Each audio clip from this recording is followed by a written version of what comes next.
All right, so let's generate some data first to see some different scenarios, and we're going to plot the QQ plots and the histograms and describe what we see. So first, let's generate some left skewed data.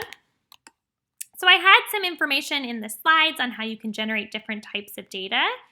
For example, for left skewed data, we're going to basically take we can calculate some residuals that are normally distributed, and then take those that are less than 0 and multiply them by some number, so like 5, for example.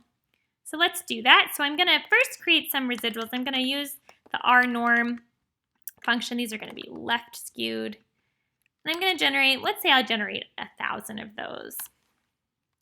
And so my left skewed data is going to take E, where E is less than 0, and I'm going to multiply that by 5. I'm going to concatenate that with my actual residuals here. Okay, so now I've calculated this left skewed data. And so I've asked you to plot the QQ plot as well as the histogram for that. So to plot the QQ plot, let's put this into a data frame.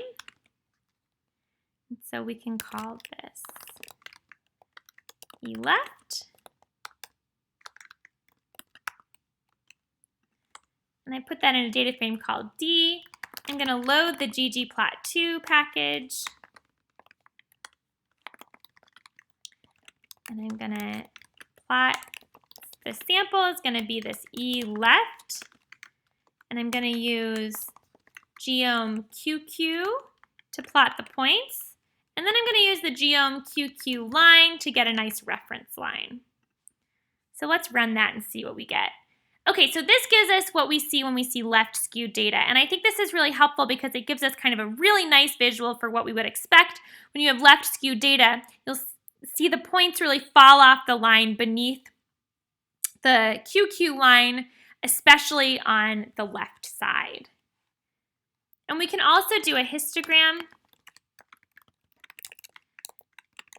And so now I'm going to use the X parameter because we're doing a histogram instead of a QQ plot. I'll do geom histogram to see what that looks like. And so you'll notice this warning, it says that we should use the bins equals 30 to pick a better value for bin width. And so by default, it's going to give us 30 bins, but we could pick a different value if we wanted to. I'm going to say bins equals 30 is doing pretty well, so I'll go ahead and set that.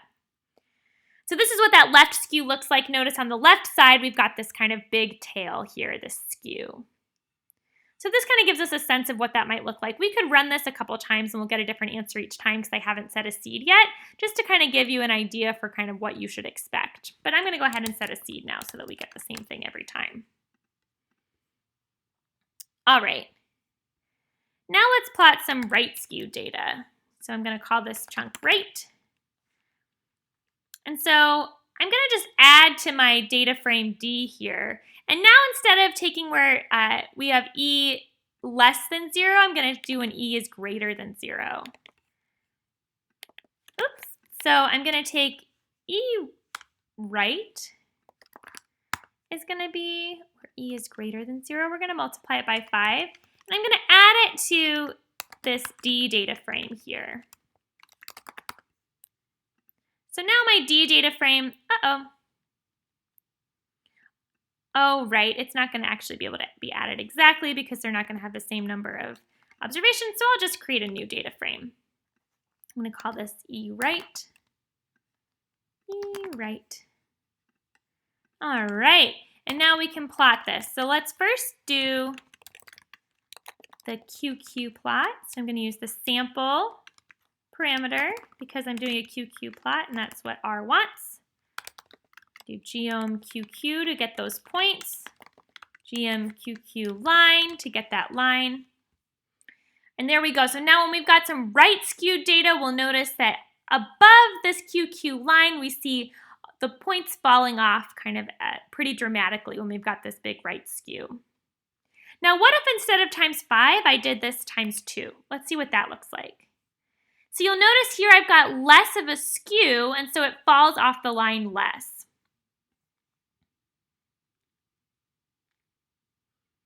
And so we can plot the histogram here so we can see what that looks like too. So this is what I intended for you to do here, to kind of play with these numbers so you could get an idea for how this sort of how these different pieces are intertwined. So you'll notice here I've got this right skew here, or a bit of a longer right tail. Oh, and again, I need to pick my bins. I'm going to say 30 was a good number there. But because this wasn't as big of a skew, I only did it 2, it's not quite as dramatic. Let's try something really huge. Let's see how that looks for my plots. So when I do it times 10, I end up with this really long tail here. And you see it gets pretty dramatic.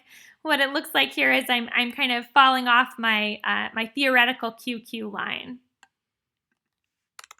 And so when I pick something kind of small, you don't notice the drama quite as much. You definitely see a little bit of a right tail there. And you definitely see it falling off on the right side, but of course not as dramatically. So what I intended for you to do with this was sort of to play with different values so you could get an idea for kind of how this works. Okay, now what if we generate some data under the log normal distribution? So now what I'm going to do is I'm going to create a data frame, but now my residuals are going to be log normally distributed. So we're going to use the RL norm function to generate some random log normal values. And I'm still going to generate 1,000 of them. And I can set a seed here so we get the same answer every time.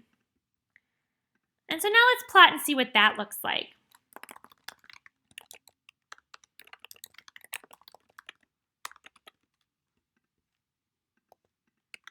I'm going to do geom_QQ, add my reference line. All right, so that log normal looks a lot like what we just saw. It looks a lot like that right skewed data. So let's look at that. Let's look at the histogram too, just to get an idea for what that looks like in a histogram form.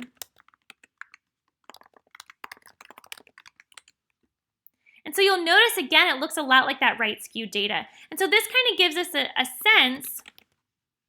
Let's set the bins to maybe 15 just to see. Yeah, I think 30 is better. So this gives us a bit of a sense for sort of what it would mean to be log normally distributed. If our errors were actually log normal instead of normal, then it would basically look like a right skewed distribution. And we know what that looks like because we've been practicing with it. Let's try another. Let's try a t distribution with 2 degrees of freedom. And so now it's going to be called t. And let's set a seed before we get started. We'll set a seed to 1. Now our residuals are going to be distributed as t. I'm going to get 1,000 of those, and the degrees of freedom is going to be 2. Now I've generated a whole bunch of t distributed variables. And so now I can look at what that will look like with a QQ plot.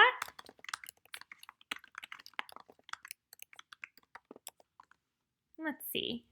All right, so this shows me what basically the difference between a t distribution and a normal distribution are the thickness of the tails. And so this shows me when I don't have a normally distributed distribution, and the problem is in the tails. This is kind of what a QQ plot will look like. And just so you kind of can get a sense for what this t distribution looks like, let's draw a histogram. So see, this is what it looks like, and notice we've got these long tails, and they look very different compared to what a normal distribution would look like. And so this is what a t distribution looks like when you have kind of small number of degrees of freedom. And this is how it would look on a QQ plot. Now, as your degrees of freedom increase, we know that the t distribution converges to look like a normal distribution. So as this gets bigger, like let's check it out when it's 6. Let's see what happens then. So now this is looking more normal. And if you look at the QQ plot, you still see some deviance in the tails, because that's where it's really going to differ, but the distribution's starting to look more normal. Now, if we got up to like 30, for example, now this is really looking like a normal distribution, and the QQ plot is also reflecting that. And so this really shows you basically how this kind of changes as your underlying distribution becomes closer and closer to a true normal distribution. All right, so this next question asks you to copy this code to create a design matrix called X. So we've created this design matrix, and then it wants you to add to this design matrix so you can fit a model with a third-degree polynomial. And so let's go ahead and do that. So we have X, and let's just take a look at what X looks like down here. So X has two columns. We can maybe just look at the head of it. The first column is all ones, and the second column is the column for the xi value. And so this x, or x1 rather. So this is x1, and what we want is we want to have a third-degree polynomial, which means you want to have x1, x1 squared, and then x1 cubed. And so to do that, we need to add two columns to this x variable. And so what I'm going to do is I'm going to create a new matrix.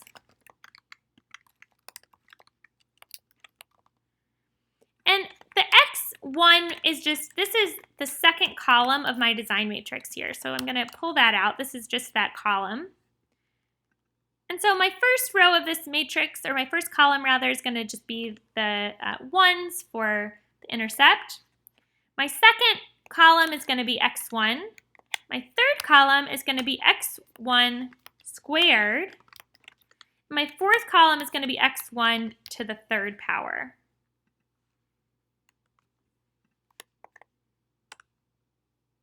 So now I've updated this matrix. Let's look at like the head of it, for example. Oh dear, we forgot to, I need to have n columns. We need to have now, we have 4 columns in this matrix.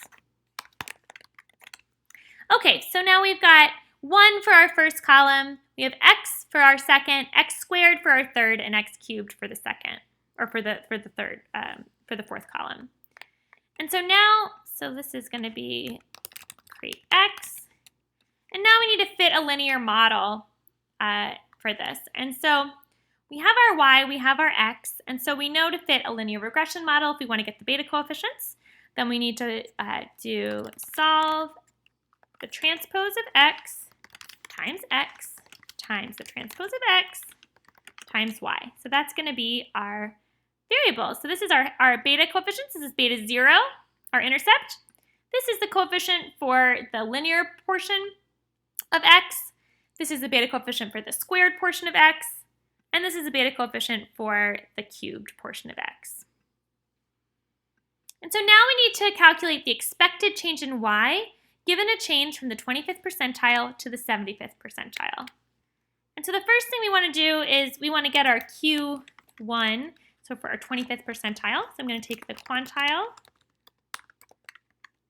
x1, and I want the 25th percentile. The 25th percentile is negative 0.49. And then I'm going to take Q3. The reason I call these Q1 and Q3 is because basically this is like the first quartile. This is like the third quartile because it's the 75th percentile. You can call it whatever you want. And so the 75th percentile is 0.69. And now if I want to change from 0.69 to negative 0.49, I'm going to do Q3 minus Q1 times, let's save these values here.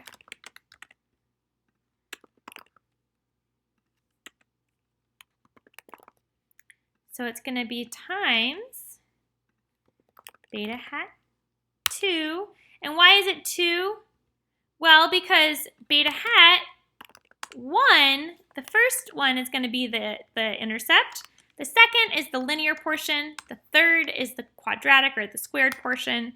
And the fourth is the cubed portion. So I'm going to do Q3 minus Q1 times beta hat 2 plus Q3 squared minus Q1 squared times beta hat 3 plus Q3 cubed minus Q1 cubed times beta hat 4. And so we get this value here, 0.4200697. And so what that means is an expected change from the 25th percentile to the 75th percentile of x would yield a change in y. So the change in y given a change from the 25th percentile to the 75th percentile of x is expected to be 4.2.